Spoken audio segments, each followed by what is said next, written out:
The Pentagon has just released a second batch of UFO files, and they've raised more questions than answers. 51 videos, 7 audio recordings, and 6 documents were published on a dedicated Pentagon website on May 26, 2026. The release follows an initial batch of 162 files shared 2 weeks earlier, which drew over 1 billion views. Most of the UAP footage in the latest selection, recorded by military sensors between 2018 and 2023, is grainy infrared. But despite the low quality, the behavior the videos show is startling. One clip from 2022 shows a cigar-shaped object racing over what appears to be a residential area. In another from the same year, a cluster of spherical objects appears to dive in and out of the water alongside a submarine. Neither of these videos was posted with any explanation, nor are any of the others, including drone footage from Syria, which appears to show a slow-moving UAP that suddenly accelerates so quickly it simply vanishes from the screen. Avi Loeb, an astrophysicist at Harvard University, who leads a dedicated research program for detecting signs of extraterrestrial technology, points out that without knowing the object's distance from the drone, its actual acceleration cannot be calculated. And therefore, whether it falls within the performance envelope of any known human-built machine cannot be determined. Yet rather than sharing data it presumably has access to, thus reassuring the world that what its sensors are picking up has a rational, earthly origin, the Pentagon has said nothing. Likewise, after studying footage from the Persian Gulf of 4 spheres moving in tight formation past Iranian warships, Loeb concluded that the answer could be perfectly mundane: a new enemy technology, perhaps surveillance drones. But the Pentagon's own position is that it does not recognize what these objects are. Either the U.S. military has a gap in its intelligence about what adversaries are operating in those waters, or something else entirely is moving through them. Across both releases, the Pentagon has published footage it cannot identify, sourced from files it acknowledges may lack a verified chain of custody, accompanied by a statement that the public, quote, can ultimately make up their own minds. This is an institution famous for its secrecy, one that has, until recently, fought in court to keep these very files classified. The decision to publish without analysis, without even attempting a conclusion, is not a neutral act. Whether it reflects genuine uncertainty, deliberate opacity, or something else entirely, is itself an open question. A third batch has already been promised, but 2 releases and more than 200 files later, the most striking thing may not be what has been shown. It's the suggestion that what hasn't been shown dwarfs it. Congressman Tim Burchett, who's pushed for UAP transparency for years, called the first release, quote, a drop in the bucket. And the second batch is less than half the size. The Pentagon still has plenty of material in its archives. Whether any of it helps solve anything is another matter. In the early hours of May 24, 2026, for only the 3rd time in the entire conflict, Russia attacked Ukraine with its infamous Oreshnik missile. But the question everyone is asking is why? The Oreshnik is an intermediate-range ballistic missile derived from Russia's RS-26 intercontinental missile. It's named after the Russian word for hazel tree, a reference to the branching streaks of light it leaves as it descends. It travels at speeds exceeding Mach 10, roughly 10 times the speed of sound. Its range of thousands of miles puts every capital in Europe within reach. More significantly, it carries a mirror payload, multiple independently targetable warheads, with 6 warheads, each containing 6 submunitions. In a single strike, it can deliver up to 36 separate impacts across the target area, and it can do all of this, carrying either a conventional or a nuclear payload. That's the scariest thing about it. There's no way to determine which type of warhead an incoming Oreshnik is carrying until it hits. The last time the weapon was used, on the city of Dnipro in November 2024, analysts believe it carried dummy warheads, entirely lacking explosives, an extraordinarily expensive way, as one U.S. expert put it, to deliver almost no destruction. The second, in January 2026, hit a gas depot in the Lviv region in western Ukraine. Then, on May 24th, Russia launched one of its largest attacks on Kyiv since the war began. 600 drones and 90 missiles hit the Ukrainian capital, striking water facilities, schools, museums, residential buildings, and shopping centers, claiming the lives of 4 people and wounding around 100. Residents sheltering in metro stations reported ceilings crumbling from the force of the explosions. And 40 miles away, in the 200,000 population city of Bila Tserkva, Russia's third Oreshnik was deployed. Footage from the strike, reviewed by investigators at the Center for Information Resilience, appeared to show the warhead splitting into 36 submunitions on descent. Analysis by the Institute for the Study of War suggested those submunitions were kinetic rods, metal projectiles that cause destruction through sheer velocity rather than explosive charge. If accurate, the Oreshnik that struck Bila Tserkva carried no explosives at all. Michael Bochirkiv, a senior fellow at the Atlantic Council, said the hits, quote, didn't seem to cause that much damage. As with the first strike on Dnipro, Russia had just fired one of its most powerful missiles and used it to deliver, in effect, a very loud nothing. Which is precisely the point. Western analysts have been largely consistent in their interpretation. The Oreshnik is less a battlefield weapon than a psychological one. The EU's foreign policy chief, Kaja Kallas, called its deployment, quote, a political scare tactic and reckless nuclear brinkmanship. A signal, in other words, to Europe and to Washington. But what is driving that impulse right now, at this specific moment? Michael Bochirkiv offers one possible factor. Ukraine has been making gains. In April, for the first time since August 2024, Russia suffered a net loss of territory. Bochirkiv concludes that Putin's, quote, ego has been bruised. On this reading, the Oreshnik is not just a message. It's a symptom of a weakening position, dressed up as a show of force. The problem is that a missile designed to be indistinguishable from a nuclear strike does not become less dangerous because its primary purpose is psychological. The Oreshnik is now deployed not only inside Russia, but in Belarus, roughly 37 miles south of Minsk, closer than ever to NATO's eastern flank. Russia has promised more systematic strikes on Kyiv. Whether the next one carries the same payload as the last is a question nobody will be able to answer in advance.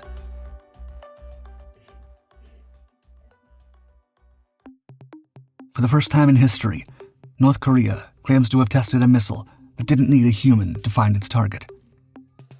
On May 26, 2026, a photo was released online by the country's official Korean Central News Agency of Supreme Leader Kim Jong-un, flanked by military officials, standing beside a mobile missile launcher, just one of several used for North Korea's 8th weapons test of the year.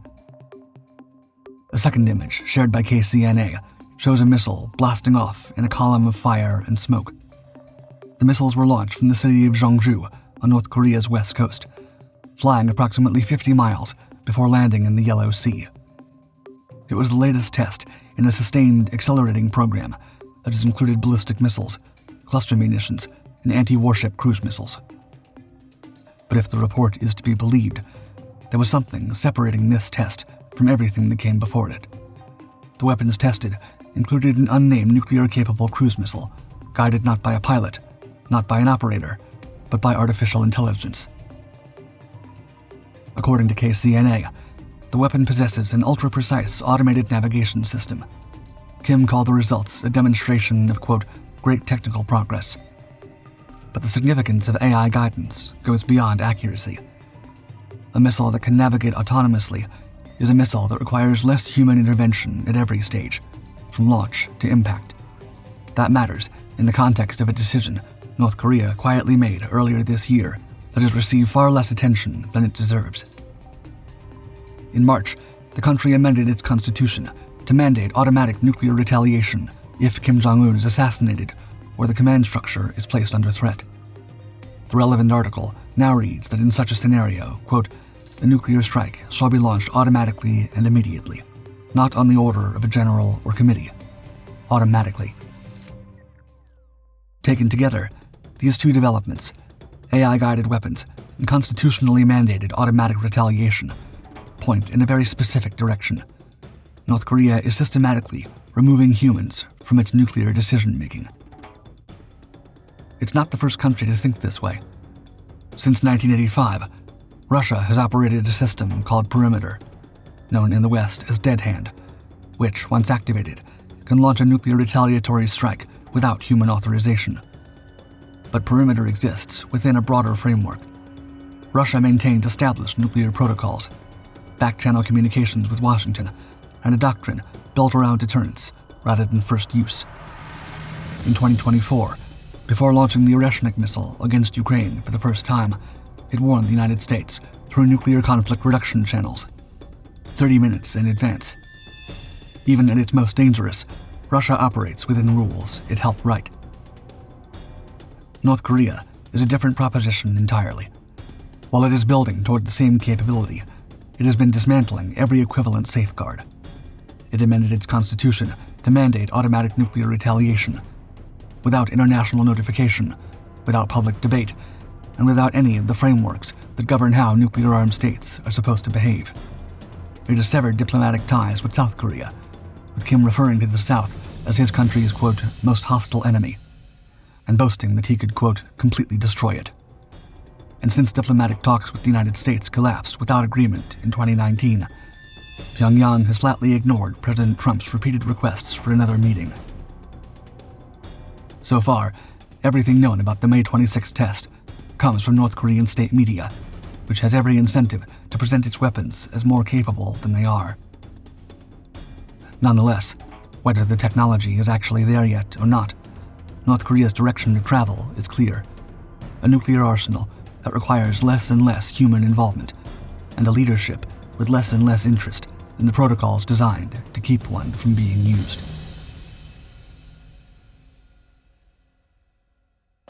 After a year of intense speculation, China's most mysterious aircraft has finally bared its teeth. The unusual wing and ground effect craft, first spotted on a pier along China's Bohai Sea in June 2025, nicknamed the Bohai Sea Monster, has reappeared in new photographs shared on Chinese social media and analyzed by leading military aviation analyst Andreas Ruprecht. But there's something about them which doesn't fit the official narrative about what this aircraft is to be used for: hardpoints. Two pylons are clearly visible under the starboard wing, fitted with shackles, the kind used to release stores. Analysts believe the port wing carries a matching pair, though these are not visible in the available photographs. Chinese state media has previously described it as a high-speed transport aircraft, but hardpoints fitted with release mechanisms are not standard equipment on transport aircraft. They're almost always for carrying weapons. Either Beijing has changed its mind about what this machine is for, or it's been deliberately trying to hide its true intentions. So the next question is, what kind of weapons could it carry? Anti-ship missiles, torpedoes, depth charges, and air-launched drones are all possibilities consistent with the craft's size and the doctrine of the People's Liberation Army Navy. Even in its current form, the Bohai Sea Monster would be large enough to carry up to 4 torpedoes or smaller anti-ship missiles under wing, making it a viable sea control platform for anti-submarine and anti-shipping operations over regional distances. The South China Sea, with its shallow littoral waters, artificial island bases, and 112 miles of water separating China from Taiwan, is an environment tailor-made for a craft like this. By skimming just feet above the surface, wing and ground effect vehicles fly below the radar horizon, invisible to most surface and land-based sensors, immune to naval mines and submarines. In a conflict scenario, a Taiwan invasion, a resupply run to a contested island chain, a fast, low radar-evading craft capable of delivering weapons or supplies to forward positions and disappearing before defenses can react, fills a role no conventional aircraft or ship can replicate. The new images also resolve several technical questions, and each answer points in the same direction. The craft is powered by 4 turboprop engines, each driving a 3-bladed propeller, rather than the jet engines some analysts have speculated. Turboprops are more fuel efficient at the low speeds and low altitudes at which wing and ground effect craft operate, suggesting a platform optimized for range and endurance, rather than the ability to outrun what it encounters. The craft is also significantly smaller than early assessments suggested, at most around 100 feet in length, consistent with a subscale demonstrator designed to prove the concept, before China builds something considerably larger and more capable. And it's been photographed being lifted by a crane, indicating active handling and testing. This is not a craft sitting idle. Whether it ultimately proves to be an operational platform or a stepping stone toward a much larger successor remains unclear. What is clear is that the program is moving forward. In July 2025, days after the craft first appeared, the United States canceled its own equivalent program, the Liberty Lifter, citing feasibility concerns. China did not cancel anything. The new images suggest it's still very much on the water and getting harder to explain away.